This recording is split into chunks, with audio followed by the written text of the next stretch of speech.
Welcome back to The Deal with Danny Brown, where every week I interview top real estate players and distill down what makes them successful, their mindset, their habits, their experiences, their wisdom, all that good stuff. This week's guest out of Philadelphia, Skye Michiels from Compass. He's the managing director at Compass in Philadelphia, oversees and leads about 400 agents. He also had his own sales team. You could find him at Skye Michiels or at the 6AMERS on Instagram. And look, we get into a lot of stuff about leadership and extreme accountability, extreme ownership, how that applies to teams, etc. So please subscribe, leave us a comment, tell your friends about it. Come back and look at our catalog. We have a ton of good real estate content and interviews.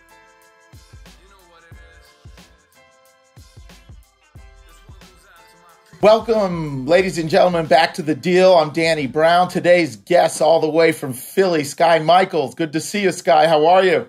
Good seeing you as well, Danny. Thanks so much for having me on. Hey, great to have you on. Here we are, March Madness in 2022, and you're coming out of Philly. Your boys Villanova are playing for the Cup. They're in the Final Four. You got to be excited about that. Although, what are you? You're a Big East guy, but not Villanova.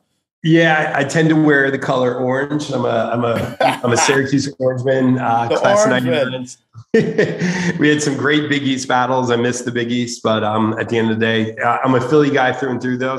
So obviously now it's UNC, Duke, Nova. I'm going to go Nova every day. So yeah, hey, it's a classic Final Four matchup, and also they're playing Kansas. There's been a lot of history recently, the Kansas-Villanova rivalry, where the winner's gone on to win it all. So who knows? This could be the deciding factor. It's going to be interesting. Well, another really small fun fact, the first 15 seed St. Peter's, they won to get into the Elite Eight in Philadelphia. So we were pulling, the whole Philadelphia region was pulling for St. Peter's to pull off that upset. But Nice. So anyway, you're a Philly guy, so there's a lot of people going nuts. Another thing I wanted to touch base about is you have a very unique setup and a position at Compass, and we'll get into that. But you handle you're the managing director. I mean, you're overseeing a lot of agents and a lot of strategic initiatives. But your background's also sales as an agent and a top producer. So we're going to get into that. But I want to jump ahead because there's something really special that you've shepherded at Compass. It's called the 6AMERS Club. Why don't you talk to us a little bit about that for those that don't know anything about it or maybe not at Compass? Tell us a little bit, what is it and how did it start and what is it looking like now? Yeah. Well, so what is it? It's a really hard question to answer because you could probably ask 100 6AMers what it is, and each one is going to tell you a little different. The best way I describe it, it's a community of like-minded people who are all trying to get a little bit better. We use the motto, get 1% better every single day. And really it's a group. Yeah, it's really, we're geared around how do you wake up and be happier in the course of the day? A motto that I actually love is if you could take a 30-minute vacation every single day, how would that make you feel? And if you imagine, if you could create a morning routine that models the feelings you have when you go on vacation, relaxed, enjoyed, free, right? Danny, if I ask you, what do you feel when you go on vacation? What comes to your mind? Everything good. A warm, fuzzy feeling all over. Exactly. And if you could start your day taking a 30-minute vacation, how beautiful would the rest of your day be? Oh, epic. I love this. I need a vacation at 6 a.m. So when I hear 6 a.m.er, I'm thinking of like college, get out of bed at 5 and run the stadium stairs and then go take BP till your hands bleed. And then, but this is different. This is not that 6 a.m. Yeah, it's different. Yeah. Well, maybe that is like, I'm a college athlete. Like I think you might've been as well, but at the end of the day, for me, 6 a.m. does mean working out, but for someone else, maybe it means meditation. For someone else, maybe it does mean reading a book. For some people, maybe it's doing laundry. Like, I'm not sure. There's all types of people that get all different things out of the community. But at the end of the day, the 6AMers it really started in the pandemic. And actually 2 years ago, almost the day, the pandemic, was obviously raging. We were in lockdown. The world was coming to an end. We didn't know what was going to happen. Right. If you remember March 2 years ago. Yeah. The world was. ending. The sky was falling, and we were all lost and scared. For sure. Totally. And think back, Danny, to what you're doing. You're going to virtual happy hours at 4:00, drinking, till who knows what time. You're watching Netflix. You were staying up late. You were maybe homeschooling kids, whatever it was. We weren't normal. And a lot of walks, a lot of bike riding and walks. Yeah, exactly. Right. And at the end of the day, I got out of a routine and I got really frustrated because of the fact, like, I love that feeling of being in a routine, a rhythm, a consistency. And I said, you know what? Like, I can't control what's going on outside these walls. I need to control what goes on inside these walls. And I basically sent an email out to my office. I said, hey, who wants to participate? I had 56 people raise their hand and say, yeah, we're in. We're going to do this for the month of April in 2020. Wow. Amazing. And that's how it began. And to date, 2 years in, we've had over 4,000 people participate. 4,000? Yes. Yeah, 4,000. And that's only in Compass as well, by the way. It's only within Compass. I've done 350 Zoom calls. We had 2 different groups. We have an East Coast and a West Coast group that all go at 6 a.m. It's truly an incredible group of people. So I actually could do it at 3 a.m. If I want to get on the East Coast time, I could do it West Coast 3 a.m. No. So West Coast, so it's East Coast at 6 a.m. And then on the West Coast, it's at 6 a.m. So it's 9 a.m. my time. Right, but I could jump on at the 6 a.m. New York time, and it's 3 a.m. You got it if you wanted to, for sure. I don't recommend it, but it's possible. Don't recommend it. No, not anymore. Those days are long over. So tell me, does each one of these calls, is it a topic you go over, or what actually happens? Yeah. So if I'm on this call, what happens? Yeah.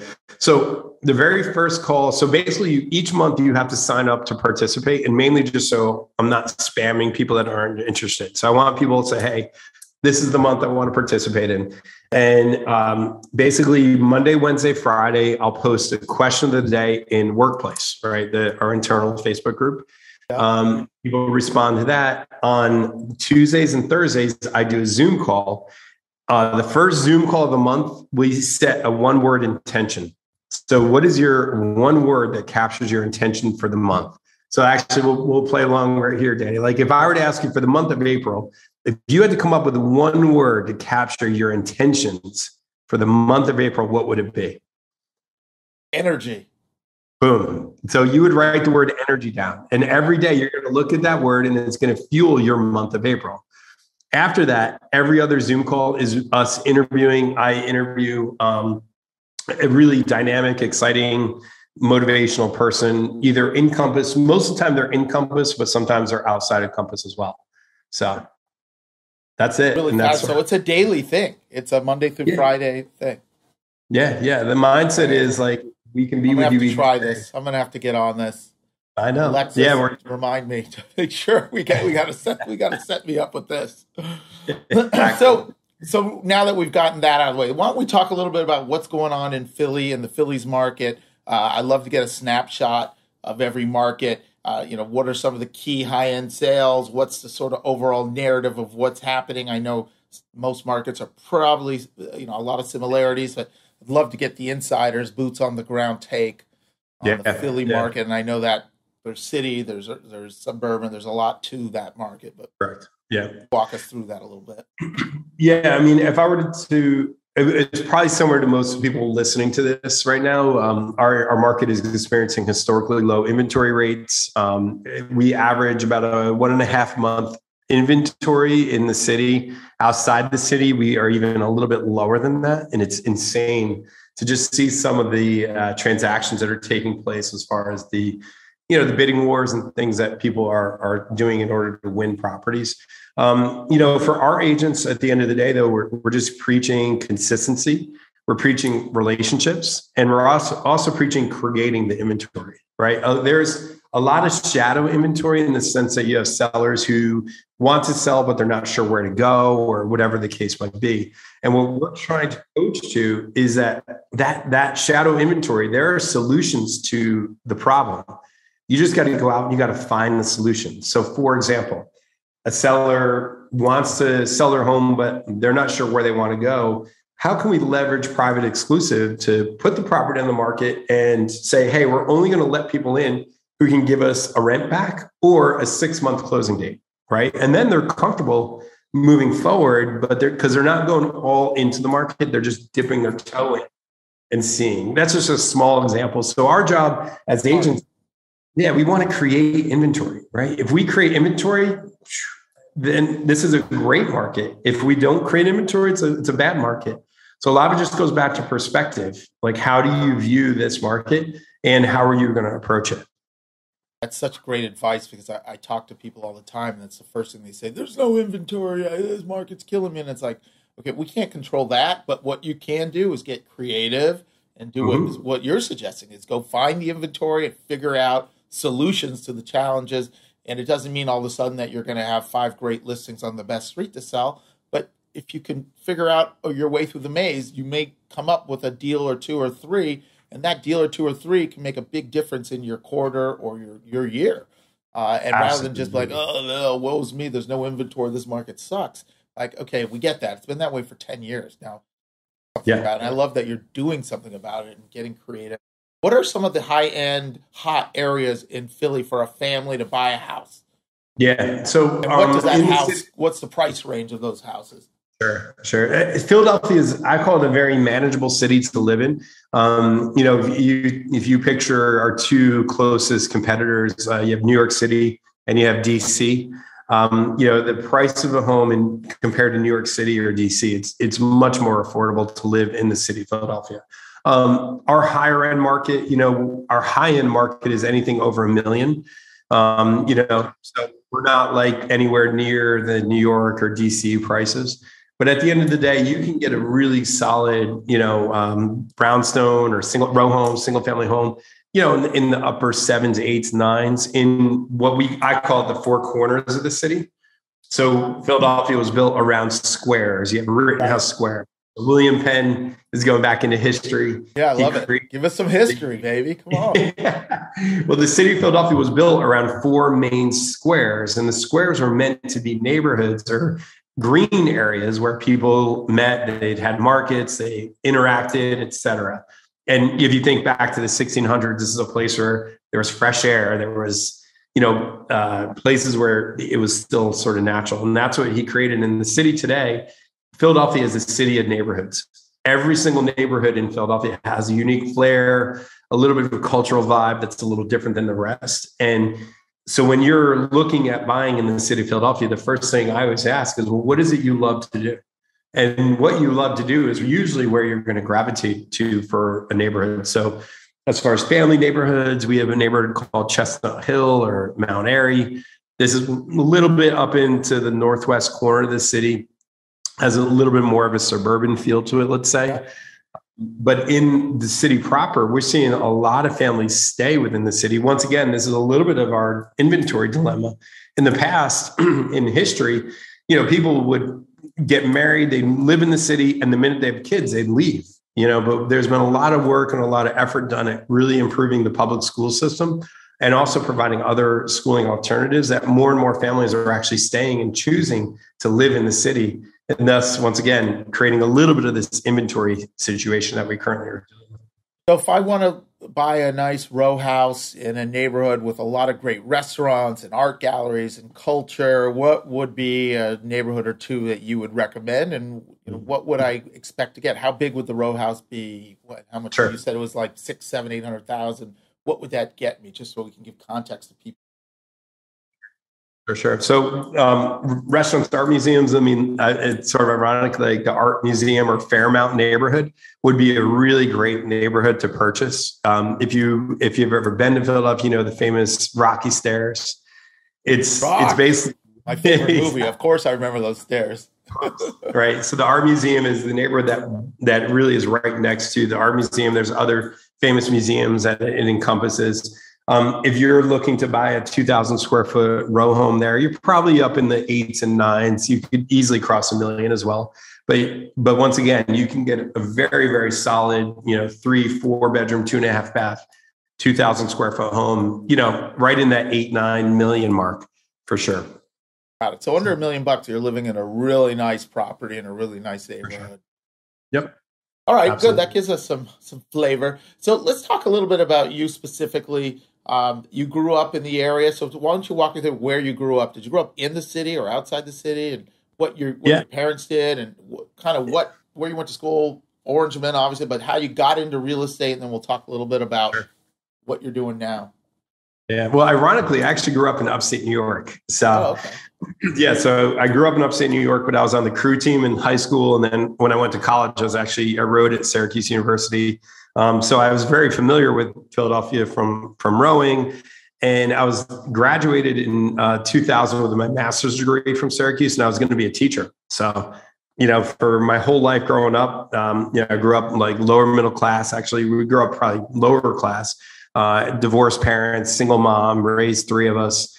And I always joke around. The one time it's good to be poor is when you go to college. I had a lot of financial aid, and it was a really good time to be poor in your life. So you did undergrad and grad school at Syracuse, upstate.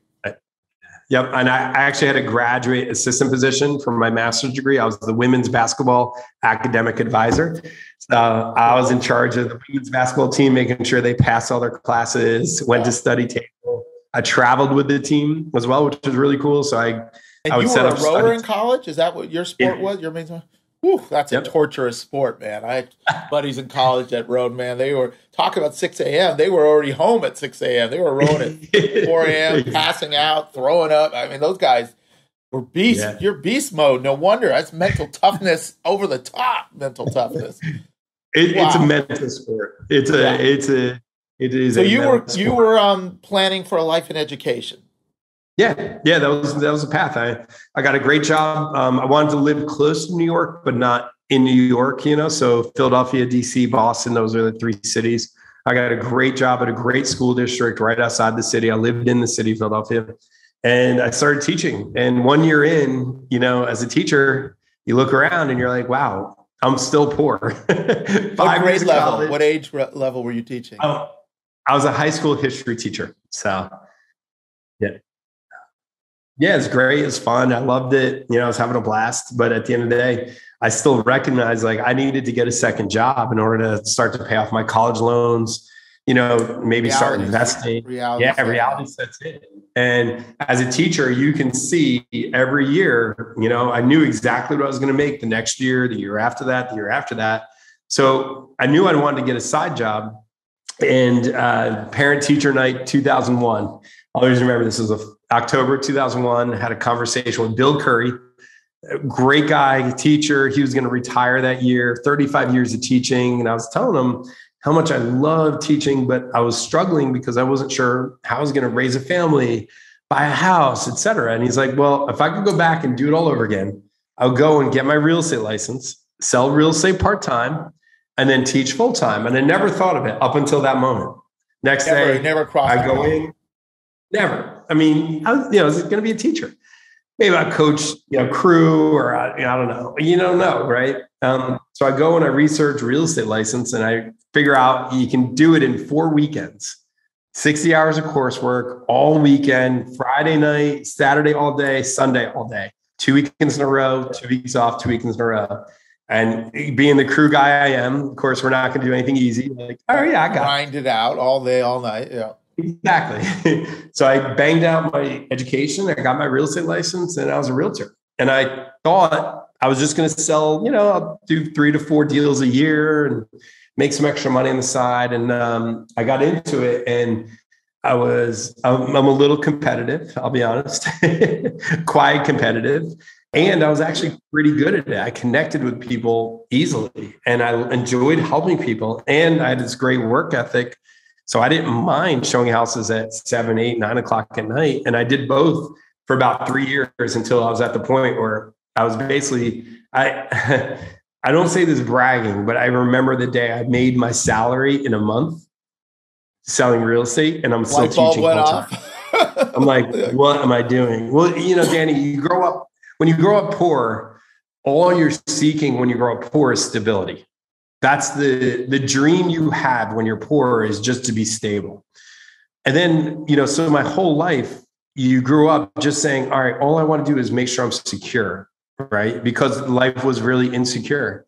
And at the end of the day, when I got to that point and I recognized like that I could actually do so much more, it was really hard in your mind to justify going to do a career or a job that was, I had no idea when my next paycheck was going to arrive, right? It was going back to that instability. And I spent 5 years getting a degree from Syracuse, and I got a real estate license in 4 weekends. So it's like, what am I doing? Like, that's I'm leaving, kind of a mind fuck, right? Like, right? You've committed so much time and money for 5 years in debt and thousands of hours, and then here you just did a couple courses all weekend, and and you're like, I can't. I'm debating leaving the security of this job that I've worked my whole life for to go sell houses. So you were scared, you were frightened, like, this is the wrong move. I don't want to screw things up. Well, there's a lot to unpack here. First of all, because so much of the show is about people's habits and mindset and discipline, hearing that you did crew, that was your sport at a college level at Syracuse in the Big East, knowing what kind of mental toughness, grind, beast mode mentality that takes. That's your background. And then, no wonder you go to it in 2 weekends, the real estate. No normal person's doing it in 2 weekends like that. But not only that, then you're a teacher full time, which is just crazy stressful in its own right, high school kids, and you're building a real estate business at the same time. You said you did it for 3 years. So I don't know how many people get work ethic and what it really means, but you're a full-time teacher with homework and projects and kids and parents and PT, blah, blah, and you're starting a real estate business at the same time and succeeding at it. So that's what work ethic and mindset looks like, ladies and gentlemen. So tell me, at 3 or 4 years in, you then made the switch and said, okay, I'm completely radically changing my life and I'm going all in on real estate? Yeah. 3 years into selling, 2005 was June of 2005 was my last day of being a high school teacher, and I was a full-time real estate agent. And I really never looked back then. And I was an individual agent at the time, and I very quickly hired my first admin in 2006. And then so you took the risk of hiring someone and having the overhead. I just knew I was running so hard, and the real estate market, it was as frenetic as it is now, but in a different way. Back then, we had 100% loans, there's so much inventory and so many transactions. We were just running full time. So, and at my age, I was also a lot of first time home buyers. So I was really running around showing houses. So I knew I needed help and support really early on. And then hired my second admin probably around 2009, 10. And I don't want to say I guess I could say this. I was a little bit of a control freak in the sense that I had a really clear idea of how I wanted the business to run. And the idea of having another person take my clients was like, I couldn't even imagine handing a client off to someone. I couldn't. Very common, right? For most of us. Very common. So common. So freaked out. Exactly. I went the route early on of adding leverage in the admin side versus the team side. And then 2011, I was the number one individual agent in my company. And at the time, it was Coldwell Banker. It was a Coldwell Banker preferred. So it was the franchise locally. This is in Philadelphia. And this is in Philadelphia. Yeah. And we had 9 offices. There's probably 1,000 agents or so. And this is a really great lesson for everyone listening about ego. And I want to say I had a low ego, but I didn't. I had a big ego. And I won number one agent. I got this Eagle Award at our award ceremony, and it was really cool. So in 2012, I'm like, all right, I really should start a team because I am so stressed out. But my ego was raging. And my ego said, if I start a team, I can't win number one because now I'm competing with these already established teams. And I want to win that stupid You're award. worried about being number one, the optics of being number one. Isn't that crazy? And so, long story short, I stayed an individual for the entire year 2012, almost kill myself. And did I win the award? Of course I did. And you know where that eagle sits right now? In the basement collecting. In a box somewhere? I see it anytime I move. I see it. I'm like, oh yeah, that's my ego, and ego is the enemy. Yeah. Anytime you feel your ego leading, you're going down danger. Which, by the way, is very common, especially in our business. There's so many traps, ego traps, and with social media and TV, agent culture, it promotes this ego first thing and narcissist first thing. It is a trap and can get you in trouble, and worried about rankings. And I always tell people, like, just ignore the rankings. Like, most of these rankings are so inaccurate anyway, you know, than the people that are pushing their sales. A lot of times it's like they're not even doing 50% of what you think they're doing. Like, who cares? Yeah. The other thing too, Danny, worry about yourself is what I always say. And the other thing too is we measure awards on metrics that do not matter. Meaning we measure awards on units and volume. If we could award on tax returns, that's the only category, in my opinion, we should create awards around is show me your tax return. Right. And if we, then we could create an award, right? It will be a very different list. But by the way, I don't think a lot of people, you know, people don't want to get, people that would be high up there don't want to show their tax returns. It's everyone else. It's an ego thing. Doesn't matter. Exactly. Anyway, so talk to me. Sounds like at some point you had the challenge of, okay, I'm a solo agent, and I'm over capacity, and my lifestyle is breaking down because I don't have time to do everything. Bring me back to that moment? What were those challenges like, and what did you do? Did you end up hiring a buyer's agent? Did you end up hiring a co-listing agent? Yeah, so I was lucky enough to have two admin at the time, and this is going back into 2012. Yep. And then I knew I needed to start a team, so I sent an email out to my sphere. And Carrie Waterman, Carrie's still one of my good friends. She was my very first agent that joined the team.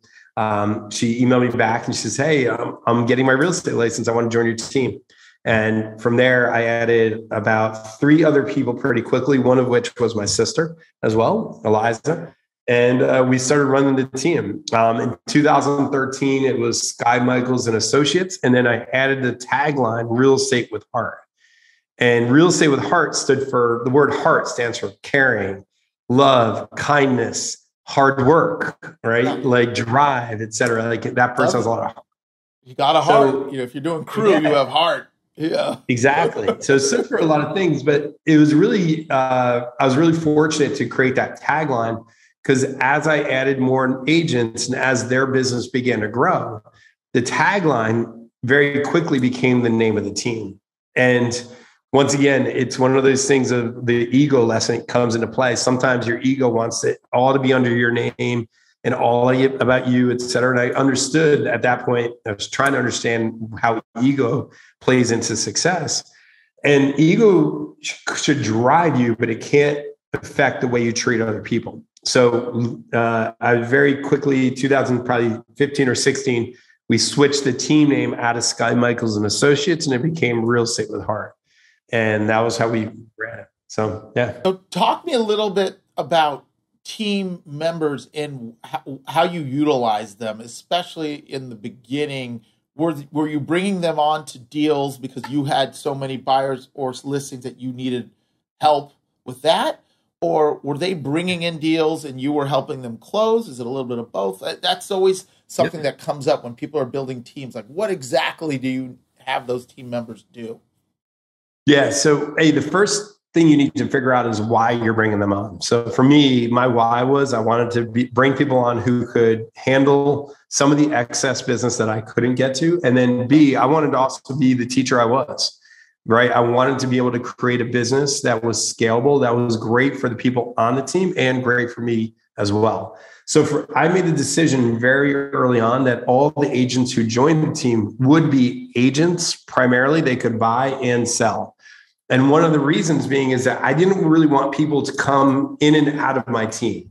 And the problem you have when you hire someone, and there's just so everyone knows that's listening to this, there is no such thing as right or wrong when it comes to teams. It's your fingerprint.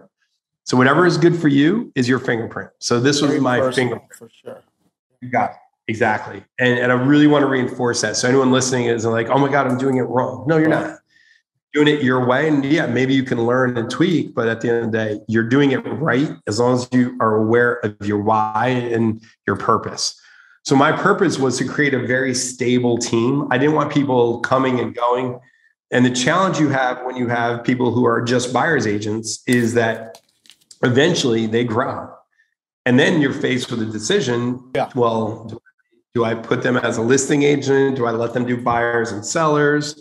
And then you make a little tweak to your standard. And you say, okay, well, you can just do a couple listings. But then your other buyer's agents are like, wait, why can they do listings?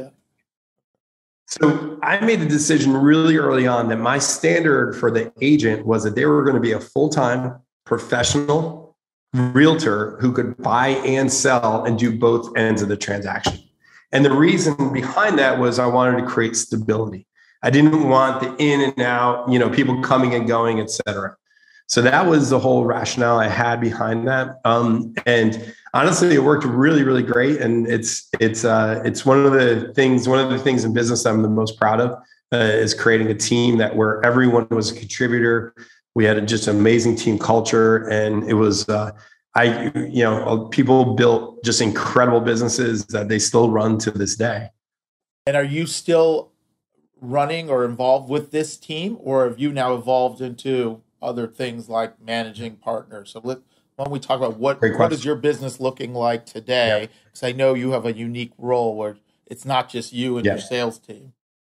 That's right. And the word I want everyone that's listening to think about is I want everyone to think about legacy. And your legacy is your database.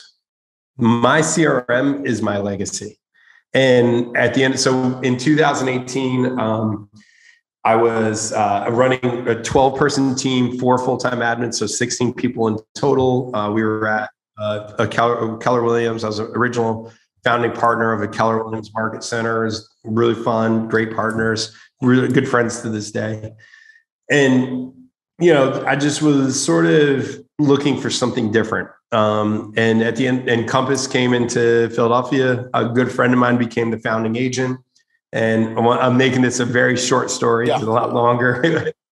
I took over as the managing director in Philadelphia, and my team came over with my sister running the team. So in that process, one of the beautiful things we discovered about running a business at Compass is profitability. And once again, I was really preoccupied with volume, units, et cetera. And the idea that you really got to be preoccupied with profit. Right? How much does it cost to run my business? How much inefficiencies are created by not having technology, by not having great marketing, by not having great systems, et cetera. So when I came over, one of the best lessons from bringing the team over and taking over as managing director is that my legacy, as long as you have a database that you maintain, that you market to, that you nurture, similar to your health, right? As long as you have a body that you take care of, you feed good food, you exercise it, your body will go for a very long time. My database is still intact, and my legacy all lies in that database. So today, where we are, the team is at Compass, and then I currently have a legacy, and I market to my database. And then if I generate lots. I don't do any sales, but I generate a lot of business off of referral business through my legacy, which is my database. I've never heard of it articulated that way, and I love it, that your CRM is your legacy, is your data. It is your business, and I love looking at it as your legacy because it's something that can after you. So let's unpack this a little bit. So your sister is running what used to be the sales team that you built. How many people are involved with that? How many agents? How many admin on that team? Yeah. So from 2018 to 2021, the end of 2021, we had, we were 12 agents, 4 admin. We slimmed it up because of lots of reasons, but all good reasons. We went down to 7 agents and 2 admin. And once again, this is the impact of the Compass platform. We did with 12 agents, 4 full-time admin, we did 92 million. With 7 agents, and including in getting rid of me as a source of business, and 2 full-time admin, we did 86 million in business, which is a efficient team. Unbelievable. So much more profitable. And then full disclosure, my sister basically took over the team, and it really ran like a democracy in some way. Like each agent on there was just an incredible agent. And to this day, great friend and all amazing business people. And at the end of the year, end of 2021, after 3 years of doing it, it was at a point where she just didn't feel, and even the team, they were all at a point where they sort of wanted to go their separate ways, all within Compass. Yeah. And basically the team sort of dissolved. Each agent, and once again, when you think of that word legacy, every single agent on the team had their legacy. Because business that they built. You got it. Yeah. Database. Every single person, if you were on the Real Estate with Heart team, you worked your sphere. And so you had a legacy. So, at the end of the day, every single person could go in a different direction and you still have your legacy. And that's why I preach CRM all day, every day.